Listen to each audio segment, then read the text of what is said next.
Hello everyone! So with Halloween right around the corner, I thought that I would do some Halloween themed little tricks here. And I guess we'll call them tips from the stage, because they're things that I have picked up in my years of acting. And I thought I'd start with how to do vampire bites. Around this time last year, I was in a production of Dracula, Stephen Dietz' play version of it. And I played Lucy. And it was actually the fourth time I had played Lucy. The three other times was actually in a ballet version back home, which was awesome, but it was kind of nice to speak that time around.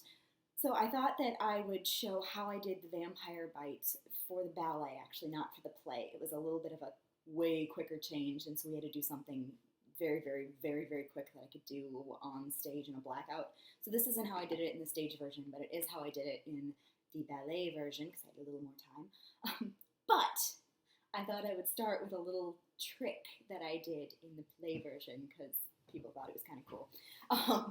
But anyway, so I had my transition between just bitten, sick Lucy and vampire Lucy actually happened on stage. I was on stage the entire time, so I wasn't able to go off stage and put in teeth.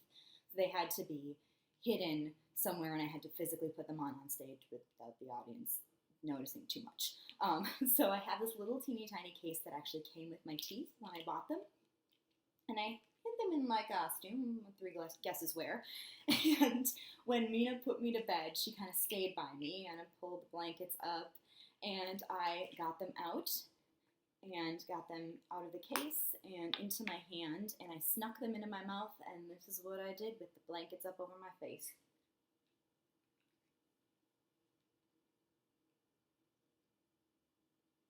And then I'd give her a nod or some kind of look to say that I was ready, and she would leave.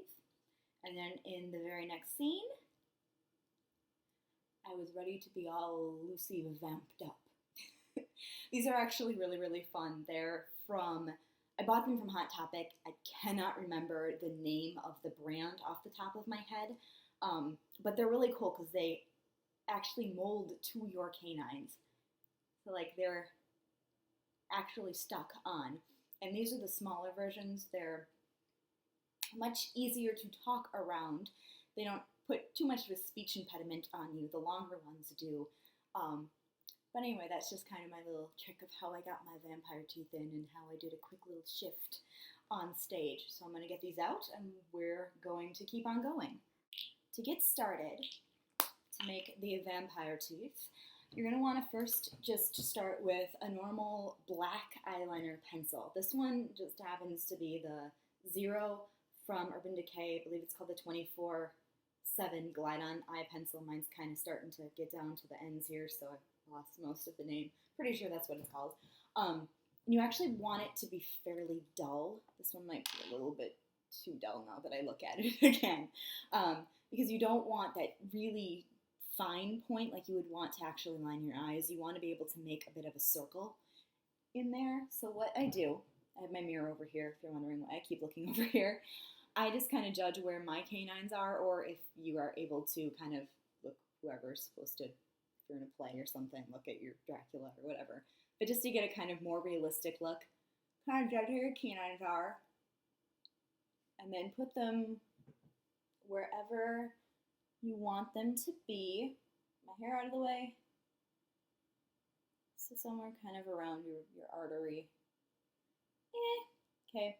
And then just going to take the pencil, and I usually circle it. And that didn't turn out very dark, but that's okay. We'll fix it later. There we go. It's maybe not the most realistic replacement, but it'll do for my purposes right now. It's a really wide-mouth vampire. But just kind of, you don't want, huge black marks on your neck or huge black circles, but you do want something that will create the look of depth, because darkness, especially on stage, sinks in where something more white or light will show out. It's kind of how you create contrast and contour on stage. But we'll move on to the next step. You can do this with a red lip liner pencil. I don't really have a red lip liner pencil at the moment, so I just have my little red lipstick. This is from Revlon. It's the Certainly Red. I'm on the quest for the perfect red lipstick.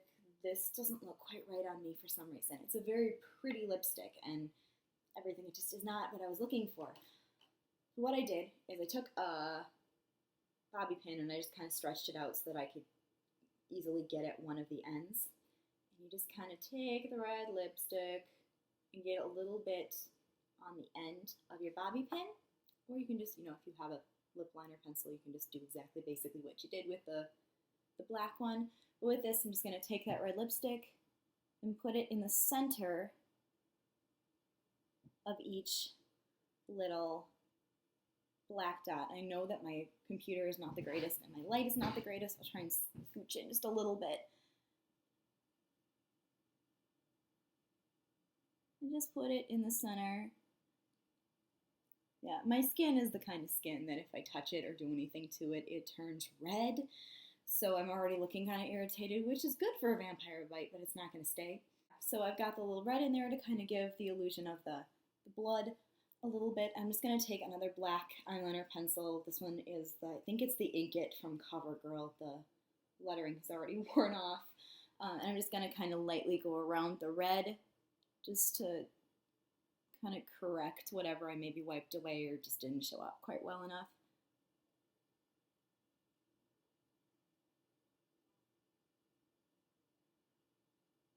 You don't need it to necessarily be huge black circles around your neck.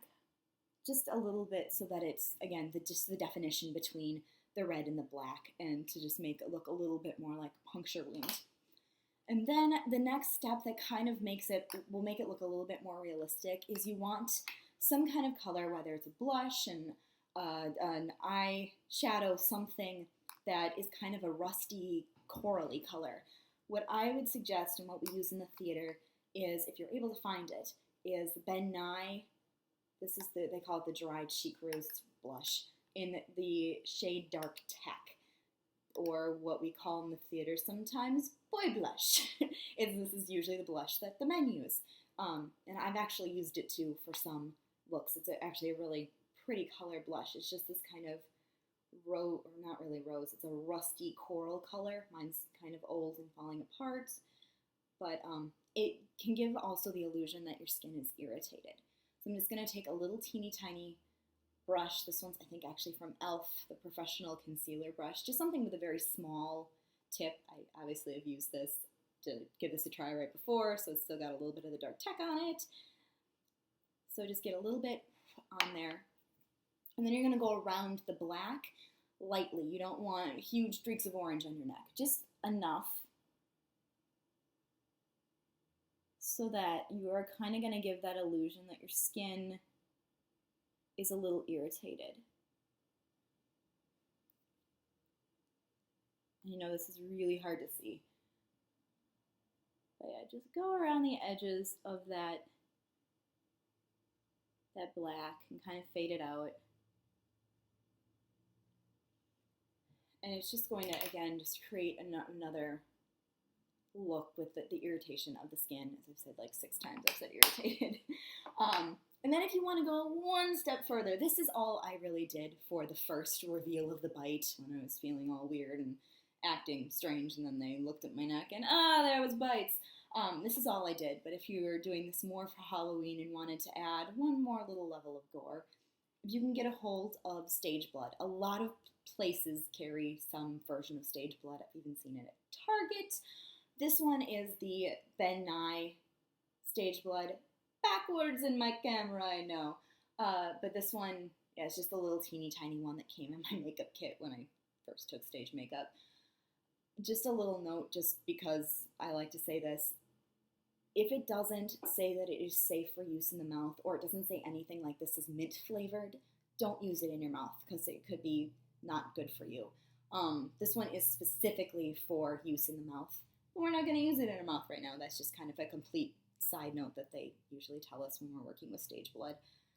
So I'm just going to open it, and I'm going to use the same little bobby pinny thing and just kind of wiped off any excess lipstick that I had on there. And just dip it in the stage blood. It's going to be really nice and thick, because it's usually corn syrup is usually the first ingredient in most stage blood. and just get a nice little droplet on there and put it right in the center. And I don't think I got quite enough, but we'll keep going here. There's actually lots of recipes online for making your own stage blood or your own fake blood. Usually involves corn syrup, chocolate sauce, red dye. We found we did Julius Caesar coffee grounds. Makes it look like guts too. It's kind of gross. But you can look that up. I'm sure you can find lots of places for them. And I'm just going to add just a little drop or more. And then kind of just let gravity take effect. It'll eventually just start to drip a little bit down your neck. I'm just going to give it a start. Yeah. And then it'll look like it's been dripping after you've been bitten by the vampire. So yeah, so that's just how I did my lovely little bites for the ballet version of Dracula. So I just thought I'd pass along that fun little tip since we're in the wonderful Halloween season, which I love Halloween. So anyway, that's just kind of one little tiny fun trick from my experiences as an actress. So if you guys like this video, want to see more like it, give me a thumbs up, leave me a comment below, let me know what you want to see. If you could subscribe to my channel, that would be awesome. We're working on digging our camera out of storage, or my fiance has a camera that's actually at his stepdad's house that we just have to find that will make things much better. We're actually going to also be going to New York, so we're going to try and do a little vlogging while we're there in the very near future. So there's going to be some exciting things. I know these are kind of silly little videos, but anything that you could give me, a little comment, a little thumbs up would help me so much. So thank you so much for watching, and happy Halloween!